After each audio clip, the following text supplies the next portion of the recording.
These results look frustrating because they feel random, but they're not. When dual forms fail, it's almost always because of one decision you made before curing. Today I'm going to show you exactly what caused each mistake, and how to fix it with correct sizing and correct product placement for both Builder Gel and Polygel. Wrong sizing. One small decision and everything you're seeing happens. I start testing from size 5. I align one sidewall first, then bring the form over to the opposite side without any pressure. If the form drops onto the skin instead of sitting on the sidewall, the size is too large.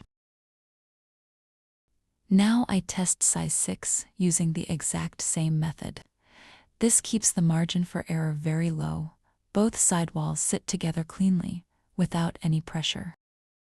This looks like the correct size, but I'll also test one size smaller, size 7, so you can clearly see the difference in fit. There's no pressure here.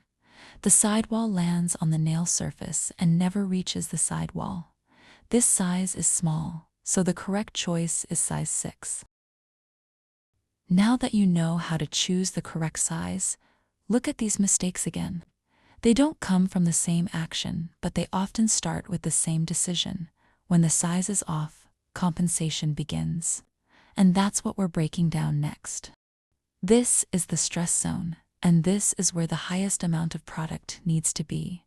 That amount isn't fixed. It depends on length, natural nail shape, and the form's architecture. When there isn't enough product, pressure increases. When the form is too small, pressure increases again, and pressure is what breaks the structure. You need to understand proper product placement, even with the correct size. Incorrect placement will still cause problems. Marking the form is your best guide. Mark the free edge, and mark your target length as well. From the side, visually check and estimate the stress zone thickness. It's usually around 1.5 millimeters, but again, this depends on the natural nail shape, the dual form structure, and the extension length. When working with Builder Gel, this is the worst-case scenario for placing gel inside the form. Take a thin layer of Builder Gel and apply it only along the sidewalls. From the growth area to your target length, do this on both sides. Cure for 5 seconds. Take a larger amount of gel and fill the marked fringe area. Leave the section that will sit on the nail plate completely clear. This point is very important for nail extensions. You should not use soft Builder Gels. Always test your Builder Gel at the beginning. If it's flexible, use it only on the natural nail. For extensions, you need a hard Builder Gel, and the longer the extension, the more critical this becomes. I have a full video explaining this in detail. If you're not familiar with it, I'll leave the link for you. Continue with the rest of the product placement. Use a larger amount than before, but not so much that you lose control. Don't worry, you can do this in 2 stages and add more if needed. One important rule: leave about 1 millimeter clear in the cuticle area. Brush marks don't matter with Builder Gel. It will self-level. Watch how I'm holding the form here. I'm showing the form placement from 2 angles. I'm not pushing the form onto the nail. I secure the cuticle area first, then lower my hand until the sidewalls are covered. No heavy pressure is needed. Flash cure only the nailplate.com. Leave the free edge uncured.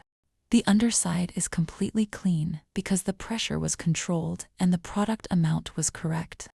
And this is the result. A light file is all you need to clean up the sidewalls and the free edge. These steps are demonstrated in more detail in my previous videos. Now let's look at where mistakes happen when working with Polygel. Again, choosing a size that's too small can be one of the causes. The same adjustments we use with Builder Gel don't work here. They actually make the problem worse. Using an orange wood stick to spread the product is not a good choice. Product placement without structure or control will never lead to a clean result. We're marking the form again, just like with builder gel, but with a completely different logic. These lines divide the product placement into 3 zones. Zone 1 needs the least amount of product. The cuticle area and sinuses should be almost 0. Zone 2 is the stress zone. This is where the highest volume of product belongs. Zone 3 is the free edge, with less product than the stress zone. You can use either of these 2 brushes. I use both. Pay close attention with Polygel. The placement logic is the complete opposite of builder gel. Start by placing the product in the cuticle area and work from there. Use a very small amount of solution and remove any excess. Too much solution will cause lifting. At this stage, I use this side of the brush. I intentionally chose black polygel because white isn't clear enough. Watch my hand angle. I'm showing this from the side. Using a larger brush, as you can see, speeds things up. Spread the polygel evenly to the right and left. Use the side of the brush for the sidewalls as you pull the brush.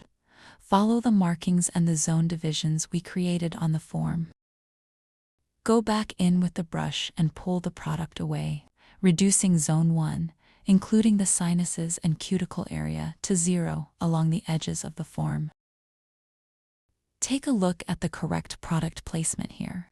From both underneath the form and inside the form, the product is smooth, controlled, and applied exactly according to the theory we discussed. Now let's apply it on the nail. The steps are the same as builder gel, with one key difference: slightly more pressure, not excessive. With polygel, you have a few seconds to double-check before curing. Flash cure only the nail plate, clean the free edge, then do the final cure. Look at the result, clean and controlled. No filing needed, just a light cleanup. Let's move on to the final section, the newest and fastest method. This technique is for advanced application with correct sizing and controlled pressure. It's ideal for time-sensitive work and problem cases. Like bitten nails, this is the method I use most often now. For this method, all you need is silk. Make sure it's good quality. Like fiberglass, it has reinforcing properties. I even use it for onycholysis repairs. Cut the silk to the width of the nail. It's self-adhesive, so place it slightly above the growth points, on purpose, because we're reinforcing the sidewalls. At this point, you've created a barrier, almost like a free edge, that prevents product from sticking to the skin. Apply a thin layer of base over it and cure. Now load the product into the form and apply it to the nail. Look at the result. The sidewalls are fully covered, and the underside is perfectly clean with 0 flooding. If you have any thoughts or questions, I'd love to read them in the comments.